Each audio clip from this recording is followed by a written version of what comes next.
Hey, what's up guys? Welcome to another video in which we are going to learn about while loop in Java programming. So guys, this is the format of the while loop. It is similar to a for loop that we have seen previously. The only difference between for loop and while loop is that in the while loop we only provide the condition that we want the control statement to go inside these curly braces. Whereas in the for loop we were also dealing with the initialization of the variable as well as the incrementation part of the variable that we are using as a iterator.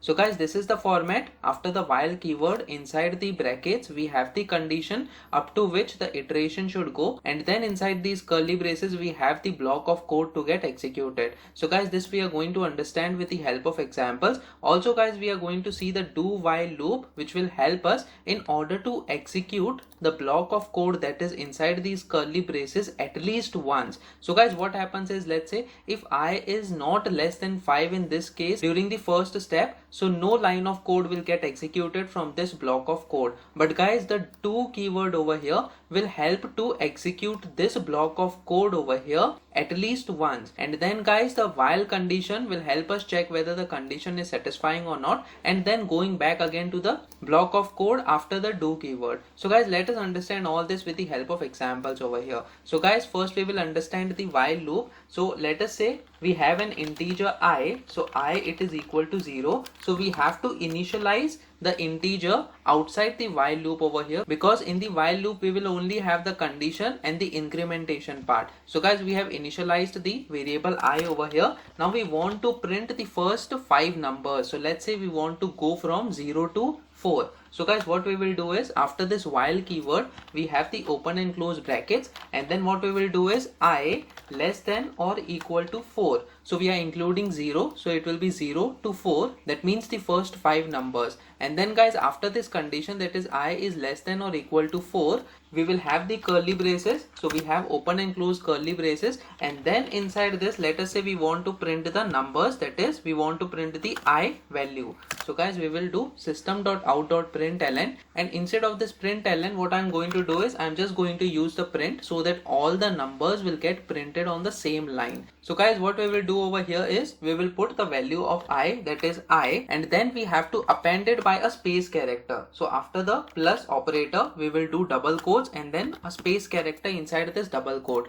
So guys, what will happen is, first the value of I is 0, so the control flow will go to this while keyword, and then it will check whether I is less than or equal to 4. Yes, it is. So over here the I value will get printed, which is 0, and then after that space will get appended. And then again guys, in order to come back over here, before coming back to this condition again, we have to increment the value of I, or else it will be the infinite program just printing the 0 value of the I. So guys, over here we are incrementing the value of I by using I++ and then semicolon. So guys, what will happen is, after the 0 gets printed, I will be incremented by 1. So the value will be 1. And then again the control flow will go and check over here whether I is less than or equal to 4. Yes, in this case, since the I value is 1 right now, so 1 will get printed and space character will be appended. And then guys, I++, the value of I will be 2, and then again, is 2 less than or equal to 4? Yes, it is. So 2 will get printed, and in the similar way up to the value 4 will get printed.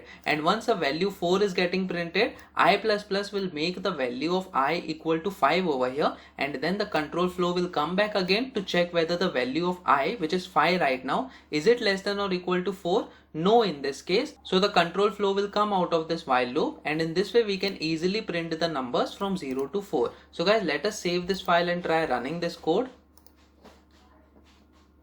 So as you can see, 0, 1, 2, 3, 4. So these 5 numbers are getting printed over here. Now guys, let us say we want to print 10 numbers, that is 1 to 10. So what I will do is, instead of I equal to 0, I will make I equal to 1, and then what I will do is I is less than or equal to 10, including 10 as the number. Let us save this file and try running this code.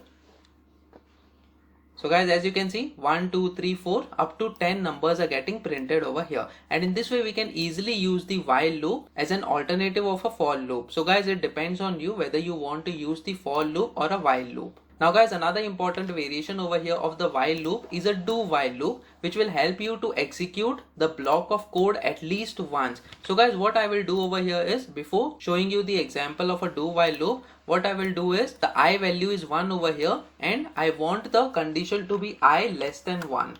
So 1 is not included in this case. That means I can go to a maximum value of 0. So in this case, what will be the output? So let us save this file and try running this code to see what will be the output.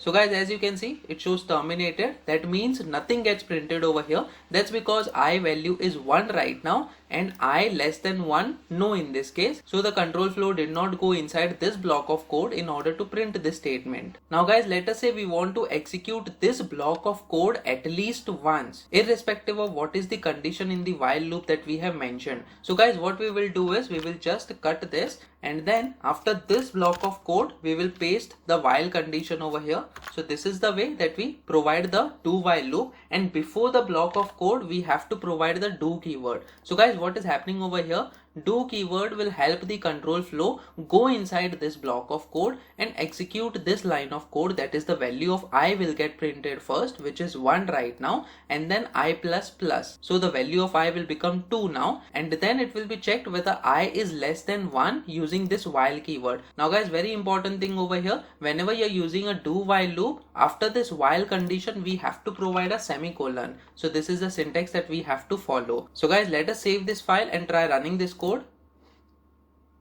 So as we can see, 1 is getting printed. So the initial value of I was 1, which we were not able to print when we were putting just the while condition, in which case the condition was false initially. But the do while loop will help us in order to execute this block of code at least once, and that is the reason why this print statement got executed and the value of I got printed, that is 1. And then after I plus plus, the value of I will be 2, and then the while condition will be checked by the control flow. So is I less than 1? No in this case, because I's value is 2 right now. So the control flow will not go back to this block of code. Now guys, let us see another example in such a way that the control flow goes back to this block of code again inside this do keyword. So guys, what we will do is, I equal to 1, and then what I can do is I less than 5.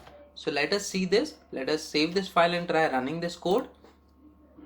So how many numbers are getting printed? 1, 2, 3 and then 4. So once the I's value is 4, I plus plus will make the value as 5, and then inside this while condition we have I less than 5. No in this case, because 5 is not less than 5. So the control flow will come out of this block of code. And guys, in this way we can easily use the do while loop as well in order to execute the block of code at least once before checking the condition in the while loop. So guys, that's it in this video about the while and do while loops. Make sure that you practice on your own so that you learn a lot about these loops. Please make sure that you like this video so that it reaches to more people, and subscribe to this channel so that you get the notifications on upcoming videos as well. The next video that we are going to talk about is control statements in Java programming, that is break and continue keywords. So stay tuned.